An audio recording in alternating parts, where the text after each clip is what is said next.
I'm Kotz. I'm one of the pastors here. I'm the teaching pastor, and today is Easter, which means we're going to talk about Jesus' death and resurrection. Now, if you know the nature of a portable church, you know that we don't have like a service for Good Friday because we don't have this building for Friday. So we're going to kind of combine the two together today and talk about the significance of the death on the cross and the resurrection. When it comes to Easter, I think a lot of people know, like they heard the word Easter, but when it comes to what does it really stand for, what does it mean, other than the egg hunt that you do and the bunny rabbit, I think we all sometimes forget that Easter is it's like the birth of hope. The birth of hope. And we're going to talk about why Easter is the birth of hope. So in order to do that, we're going to be going into a little history lesson. We're going to be looking at cultural context. We're going to be looking at historical context. How many of you guys love history? Raise your hand. Okay, now look around you, because everybody else who's not raising their hand, it's going to be tough for them today. But for those of you who raised your hand, good job. Okay, so today we're going to be starting by looking at the 1st century BCE. Okay, so think about it. This is before Jesus was born. And so just get an idea of the timeline. Okay, this is where we are. We're going to be talking about the events that happened up to 0. What is that? Is there a year 0 in between 1 BC and AD 1? Is there? There's a. I don't know.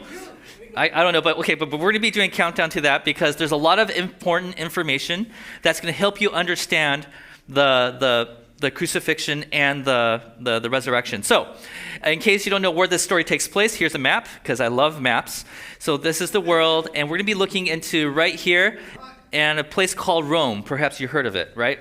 Rome was the center of the world around that time because they had the strongest military, they had the biggest government.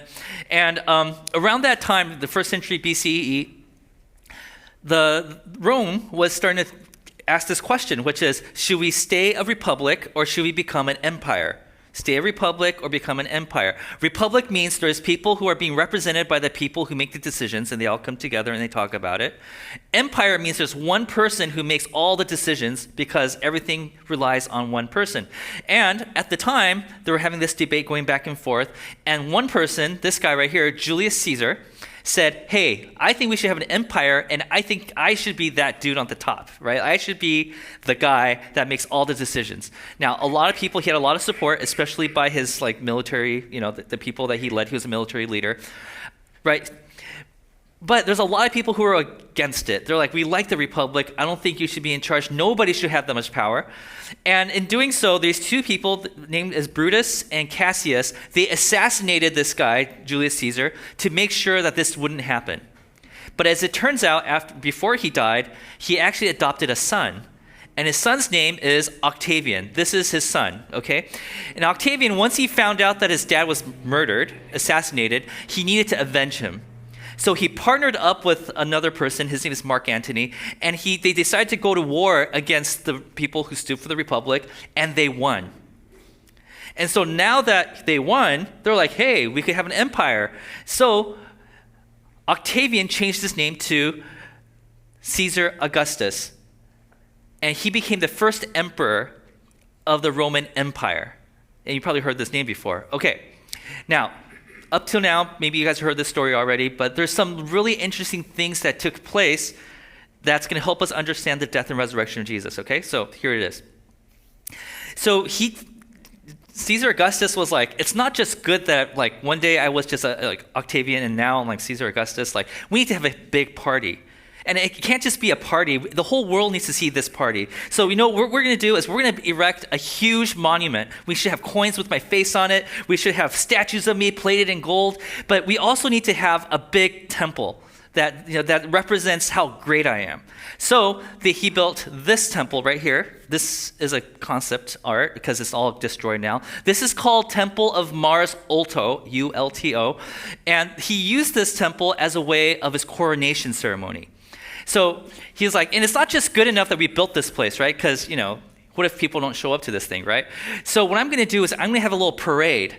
Yeah, just like at Disneyland. We're going to have that Main Street Electrical Parade, and he's going to go through not just Main Street, but he's also going to go around the other streets all the way through Fantasyland to, okay, too much Disneyland. But you guys understand, right? But he's like, we need to have a parade. We need to have a procession. So he created this procession it's called the Triumph on Via Sacra, or Sacra, the sacred road. If you're wondering what that is, this is what it looks like today. This is that Via Sacra. This is where he paraded down, right? And he would start this parade from a place called the Praetorium. I think it's called Praetorium. Okay, this is where the guards would hang out. And that's where the governor would live of that local area. Okay, so he's like, we need to have this nice parade so the entire world would know that I am now the most powerful man in the world. And not only that, they need to look at me more than just a leader of the world. They need to see me as something greater. They need to see me as a god, right? So he's like, yeah, we need to do everything we can to incorporate all the imageries that we have in our culture to let everybody know that I'm not just a man anymore. I am one of the most powerful gods in the world. Now, this idea of this parade and stuff like that was not original to Caesar Augustus. He actually, after seeing the world and all the places he's conquered, he took some of the cultural things from around the world and he incorporated it into this parade. Okay? So this processional thing was actually borrowed from the Greek culture. Okay, and this Greek culture, it goes like this. If you went out and won a war, then you are a celebrity. You are a general, right? You walk down this processional, and then you come to this place. And when you get to that place, this holy place, what they do is they go to the god or goddess that they worshipped. So one of the examples is this god called Dionysus. Okay, Dionysus is this god who is known to have laid down his life and came back to life. Okay, and this Greek statue would actually have a robe and a crown on it. And so this general would often go to this statue, and the Praetorian guards would take the robe off of the statue and put it on the general. And not only that, they would take the wreath, and they'll take it off and put it on the general as a sign of victory. And in doing so, people believe that the divinity of the statue will be transferred over to the general, and then the parade will start. And so once that transfer happened, people would worship this person. And so Caesar saw this thing and said, we want to incorporate that into my parade because I want that to happen to me. Now, in the Greek culture, Dionysus, that's where it started, but eventually they switched it out with Zeus because they believed that Zeus was more powerful, right? And after they make that transfer, the guards around him will get on their knees and say, Hail, in the Roman culture, he would say, Hail Caesar, Lord and God. That's what they would say. Okay, so going back to the Caesar story. So the Caesar Augustus, will first go to the Praetorium, and then he'll see the guards there. The guards will go over to the statue that was in the Praetorium. They'll take the purple robe off. They'll put it on the Caesar. Then they'll take the crown off and then put it on the Caesar's head as a way to transfer the divinity from the statue to the man. Okay? And after they do that, they'll also sometimes give him a scepter. And at that point, the guards will get on their knees and they'll say, Hail Caesar, Lord and God. And after that, they head over to the Via Sacra, which we saw earlier, this street right here. And this parade originally was meant for generals. But as far as we know through historians, around 20 BC, they stopped making it about generals, but only for imperial marches, so only for Caesars. So this is like exclusive only to like people who are being promoted as Caesar. Okay, and the procession went like this. First, the guards would come out to let the whole town know that whoever's coming after us is a very important person. And then after that, the Caesar will come out wearing the robe, wearing the crown, and holding a scepter. And after that, we will have this person wielding an axe. And you're like, why is he wielding an axe? Intimidate people? No, because the person or the thing that comes out after him is a bull. Here's a little thing depicting that right here. Okay, this is a sacrificial bull. This is, when you deify a person, there needs to be a sacrifice, and they often used a bull for that. And as they walk down the Via Sacra, people would shout things like "Triumphe," which means triumph, right? Like, you are a powerful, majestic person, now God. And they'll say, Hail Caesar, Lord and God. And they will go all the way to the Mars Temple. And after that, they will go to an even higher place called the Capitoline Hill. This is a idea what that looks like. In Rome, there's several hills. This is called Capitoline Hill. And the reason it's called Capitoline Hill is because when they were excavating the place to build this temple right here, they found this head. It's like decapitated head, right? A head, and everything was intact, like the hair, the eyes, the skin, right? And they believed that it belonged to some hero called, I think it was called Tullus, I think. And that's why they call it Capitoline. Cap means head, right? Decapitate, cap, right? So this place is called Capitoline Hill, literally means head, hill. Head, the hill of the head, okay? So, right? And so if you want to know what this is called the Temple of Jupiter. Here's a reconstruction of it right here. This is at a movie studio in Italy. This is what it looks like. This is smaller. This is like a smaller version of what they thought it looked like. So eventually the processional will go up the hill to this Jupiter temple, and then the crowd will follow. And so if you just imagine down here, there's like a sea of people. And in the very front are the guards. It's the Caesar. But if you're in the back, you can't see any of that, right? So he will take a few steps up these steps, and he'll turn around, and then at that point, one of the guards will give him a bowl of wine. And then at that point, the Caesar will refuse the wine, and he'll pour it out on the ground as a symbol to say, I'm going to pour myself out for this kingdom that I'm about to rule over. It's a way of showing my loyalty to the people here. And then at that point, they'll bring the bull in, and the guy wielding the axe, the murder weapon, they will hack at the bull, and the blood will spill on the ground. And that was their way of saying that the deed is now done. At that point, everybody cheers, this is so cool, right? And then he will go up the steps even higher so everybody in the crowd could see him. And then he looks at everybody, and as a gesture to show everybody that you are my people, he will extend his hands out like this, and everybody starts going, wow, that's so cool. And as he's going up the steps, there's two other people who are going up the steps with him, one on his left, one on his right. This is their way of saying, we are the people who are going to rule you, right? And usually it's like the Caesar's sons, like it's like my son's son-in-law or son, somebody that's close to him that he could trust. And as he does this, the whole crowd starts going crazy. This is what they say. They would say, Hail Caesar, Lord and God, or sometimes in the Latin, they would say, Kairos Soter, which means you are my Lord and Savior. Now, in the story of Augustus Caesar, Caesar Augustus, when he became at this coronation ceremony, when he was doing this, people looked up into the sky and they saw this comet passing by. And when they saw this comet passing by, Caesar Augustus was like, let me take this opportunity to just say that right there, everybody, not planned, but that right there is actually my father, Julius Caesar, he is in the form of a star, and he's being sent to sit at his rightful place amongst the gods.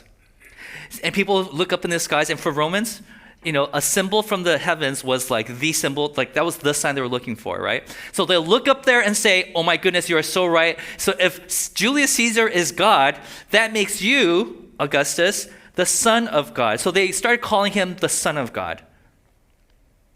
Okay, that's the information you need to know as we read a different story now. Now, this next story, on the map, okay, this is Rome, takes place on the far east side over here in a little city called Jerusalem. Okay, and what we're going to be reading today is a book called the Gospel of Mark. The Gospel of Mark is the one we're going to read today because, I don't know if you guys know this, but there were 4 biographies of Jesus that was circulating in the first century. And in the first century, these stories were basically placed in certain regions. Like they would say, this is a Johannine community, the people who were raised on the Book of John tradition. There's the Lucan community, people who grew up on the story of Jesus based on the Book of Luke. And there's a Markan community, and the Markan community was actually in Rome. The Book of Mark was written to a Christian community in Rome. So these people who are reading the book of Mark will be familiar with everything I just told you about how the coronation of Caesar happens, right? So this is the biography of Jesus that was written to a specific group of people in Rome. So let's take a look at Mark chapter 15, starting from verse 16. It says this, the soldiers led Jesus away into the palace, and then Mark says, oh, by the way, we're going to call that the Praetorium. Now, why would he do that? and called together the whole company of soldiers. So a bunch of soldiers coming together in a place called the Praetorium. I wonder what he has in mind here, because Jerusalem has a Praetorium just like Rome does. Okay, next slide. They put a purple robe on him, then twisted together a crown of thorns and set it on him. It's not a nice wreath, but it's a crown of thorns. And they began to call out to him, "Hail, King of the Jews." Remember, in the Caesar one version of this, they get down their knees and they hail Caesar as Lord and God. Here, they call him the King of the Jews. Next slide. Again and again, they struck him on the head with the staff and spit on him. Falling on their knees, they paid homage to him. Again, in the Caesar version of this story, they all fall on their knees and they worship Caesar at this point in the story of the processional. Next. And when they had mocked him, they took off the purple robe and put his own clothes on him. Then they led him out to crucify him. The guards came out first, and then the person, Jesus, came out after him. Wait a minute, this sounds kind of like the processional of the Caesar thing, right? Because I remember you said that the guards will come out first, and then the guards will come out first, and then Caesar, and then the sacrificial, there's the sacrificial animal, and then there's the axe, the weapon of murder. Where's the sacrificial animal? Jesus is the sacrificial animal in this story. Well, where's the guy wielding the instrument of death? Where's that? Next verse. A certain man from Cyrene, Simon, the father of Alexander and Rufus, was passing by on his way in from the country, and they forced him to carry the cross. The cross was a death instrument back then. It was like an electric chair. It was like the way of killing somebody. So there's your weapon right there, right? Let's keep going. They brought Jesus to the place called Golgotha, which means the place of the skull. Where did they take Caesar? Head Hill, right? Here they take Jesus to a place called the place of the skull. Coincidence? Mark is definitely trying to say something here, right? Next verse. Then they offered him wine mixed with myrrh, and what? He did not take it. Once again, when they don't take it and he pours it on the ground, this is Caesar's way of saying, I'm committing myself to this kingdom. I'm pouring myself out for this kingdom. And then it says they crucified him. Crucifixion is an act of nailing somebody to the cross, arms open wide, and they bring him up so that all people could see this person dying. What does Caesar do? He goes up the steps so that everybody could see him, and he puts his arms out to welcome everybody into his kingdom. Raised, hands apart. And then what happens? It was 9 a.m. when they crucified him. The written notice of the charge against him read, the King of the Jews. I mean, the title's there, right? He is a king, right? Next verse. They crucified 2 rebels with him, one on his right and one on his left. So the way that Mark is telling this story is supposed to ignite some imagination of things that you're familiar with, especially the people in Rome, the Christians in Rome, right? And what's interesting is that the 2 people next to him, when Caesar is the 2 people he trusts, right? In the Jesus story, there's 2 rebels next to him, people who've been wronged by the system that they're a part of, and they decided to rebel. And Jesus says, these 2 are the people that I trust in my life. I mean, what's going on, right? So here's a question for you guys. What is Mark trying to say here, using all this imagery from that culture? First, I think he's saying 2 things. First thing is that the Romans thought they were mocking a Jewish rebel. They're like, Jesus, you think you're the king? Okay, well, here's a crown of thorns, and here's a robe. Oh, mighty king. Oh, yeah. And they get on their knees. And then they thought they were mocking Jesus, right? But what was actually happening behind the scenes is that they were actually participating in Jesus' coronation ceremony. They had no clue that they were uplifting Jesus as the King of Kings, Lord of Lords. They had no clue. They thought they were just going along with the script and just trying to make fun of this guy. But in reality, they were seating him on the throne of the cross. Jesus was being throned the King of Kings, and they didn't even know it. Now, the question is, this is what Mark is saying. So when he was lifted up as the King of Kings, did the people, remember the Caesar story, after he comes up and welcomes everybody into his kingdom, everybody starts recognizing him as Son of God, right? How do the people respond to Jesus being crowned the King of Kings? Well, let's see what Mark says. Those who passed by hurled insults at him, shaking their heads. In the same way, the chief priests and the teachers of the law mocked him among themselves. Next passage. Those crucified with him also heaped insults on him. Mark is saying this: Jesus is lifted up as the King of Kings, and the way that people responded was insults. The God of love was rejected by humanity, and all they could do was make fun of him. But remember the Caesar story? There was one more sign that confirmed Caesar's divinity, which was the comet that passed over the sky, some kind of sign from the heavens. By the way, future Caesars, they would stand there and wait for something to show up. And sometimes there'll be a bird that flies over. It's like, that's the sign that we're waiting for. Like history tells us that they will wait for a sign, and eventually something will fly. So, right? Well, what about Jesus? What sign did he get? Let's see. People looked up into the sky at noon and said, "Oh my goodness, there's darkness that came over the whole land until 3 p.m. For 3 hours, it was dark in the middle of the day."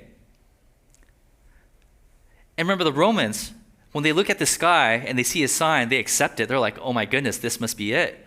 But the Jews who were there, they were like, no, we don't trust in what we see in the skies. We trust our scriptures. We trust our temple. We trust our traditions. Well, is there a sign from God for the Jews? Next verse. The curtain of the temple was torn in two from top to bottom. If you don't know what this looks like, there's writings that said that the thickness of this curtain is about the width of your palm. Okay, that's how thick this thing is. And it goes really, really high. The fact is that this was torn from top to bottom. It's like an impossible thing to happen. Like they knew this was a sign from God because it tore from top to bottom. And so now the Jews are like, oh man, did we just crucify somebody very important? Right? So while everybody's mocking him, God himself says, no, he is the Son of God. Now let's see what the response is. Next verse. And when the centurion who stood there in front of Jesus saw how he died, he said, surely this man was the Son of God. At the end of this coronation, we have at least one person who says, wait a minute, I think I know what's happening here. I think we just crucified the King of Kings, Lord of Lords. As a centurion, his loyalty is to Caesar, but here he is saying, this carpenter Jewish rabbi guy that we barely know, I think he's the real deal. So, the way that Mark is portraying this crucifixion story, the Good Friday story, is basically his way of saying, this, have you guys seen those things that says, tell me you're a blank without telling me that you're a blank? You guys know what I'm talking about? Like, somebody would say, tell me that you're a pastor without telling me you're a pastor. And I would say, well, my weekends are gone, and my family, we don't get to go out on weekends, so we usually go to Disneyland during the week. And they're like, oh, you must be a pastor.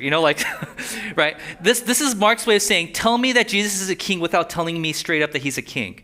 And he uses all these imageries that he could find and say, this is how I'm telling you that he is a king, right? So if this is what Mark is telling us, that without a doubt, shadow of doubt in your mind that Jesus is the King of Kings, Lord of Lords, what does that mean for us? Or another way of saying it is this, so what? You're like, ooh, I just read a story about how Jesus is the King of Kings, ooh, right?